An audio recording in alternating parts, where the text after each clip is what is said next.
Chris, damn it. What am I going to do now?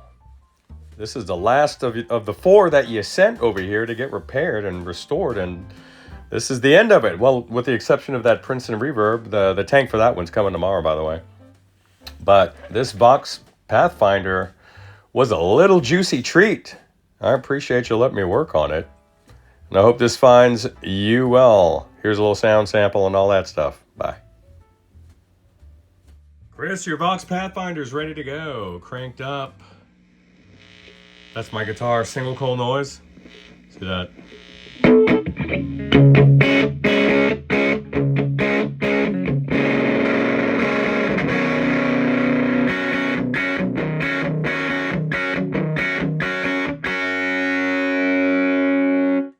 little too much bass, let's tone it down.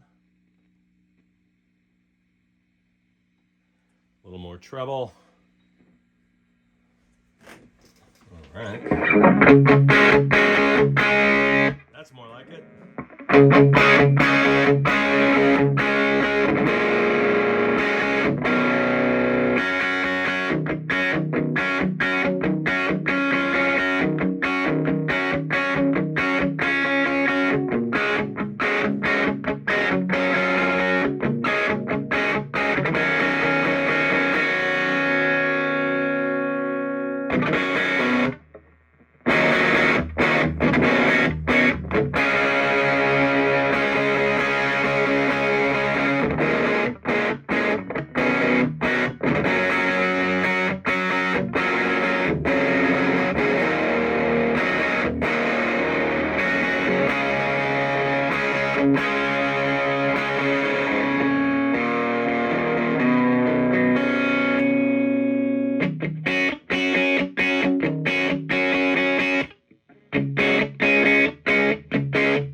Fun little amp.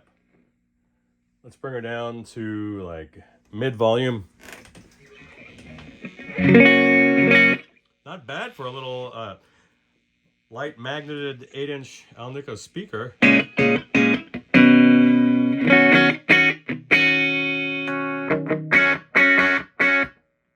Fun amp.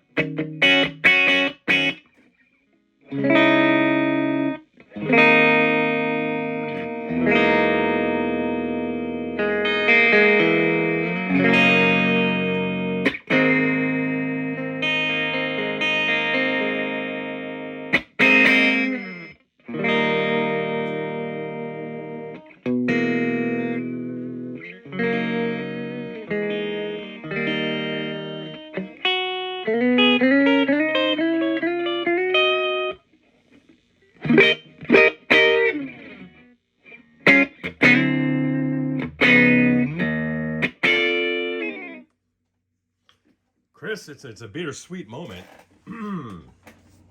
as I look to the right and downward just a touch, I could see your 53 champ. I could see, actually 56 champ. I could see your 67 Princeton reverb, whose replacement reverb pan will be arriving tomorrow sometime, probably around 10 a.m. That'll wrap that up.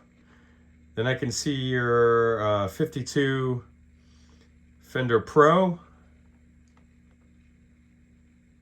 And then this guy, this little guy right here. And that wraps it up for us, man. I don't know how I feel about that. Well, I'm happy for you, sad for me, because this was a fun little volley of projects, I'll tell you.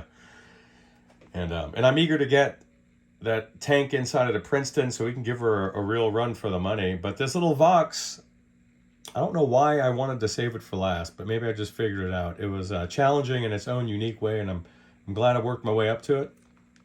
It was a fun little guy, and I hope you enjoy it for years to come. The original tubes still have good output. Incredibly quiet with the cap job and some routing of the signal leads and some of the high current stuff. Adjusted the ground scheme just a touch. You know, separated since we had discrete components at our access, or disposal rather, we were able to separate the preamp grounds from all the big Ripley filter stuff on the power amp end. So that was nice. That lent itself towards a very quiet outcome. It's very enjoyable to play this little amp. Though, I'll tell you, with the AC15 lineage that clearly seems to be present in its DNA, I would almost... does it sound good like it is? Sure. But man, it seems like there might be some space for a little 10 in there. There are a lot of options for good 10s out there. But that's just me. It doesn't matter. You have a broad range of amps that do a broad range of things, so why create an overlap situation, right? This thing does its own thing, so it's beautiful. And I like it for that, and I'm sure you do too. So I hope this finds you well, man. Bye.